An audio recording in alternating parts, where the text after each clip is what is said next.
ام المؤمنین حضرت عائشہ صدیقہ رضی اللہ تعالی عنہا سے روایت ہے کہ حضور صلی اللہ علیہ وآلہ وسلم نے فرمایا، میرے پاس جبرائیل علیہ السلام آئے اور کہا، یہ شعبان کی 15ویں رات ہے، اس میں اللہ تعالیٰ جہنم سے اتنوں کو آزاد فرماتا ہے جتنے بنی کلب کی بکریوں کے بال ہیں، مگر کافر اور عداوت والے، رشتہ کاٹنے والے اور کپڑے لٹکانے والے اور والدین کی نافرمانی کرنے والے اور شراب کی مداوت کرنے والے کی طرف نظر رحمت نہیں فرماتا۔ شب برات کے نوافل۔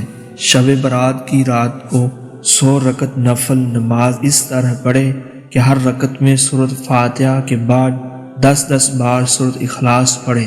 اس نماز کو صلاۃ الخیر کہتے ہیں۔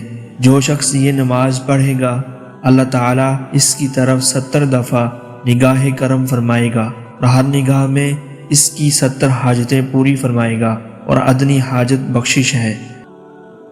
شب برات کے نوافل۔ 4 رکعت نماز نفل پڑھے، ہر رکعت میں 1 بار سورۃ الفاتحہ اور 50 بار سورۃ اخلاص پڑھے تو اللہ تعالیٰ اس کے 50 برس کے گناہ معاف فرما دے گا۔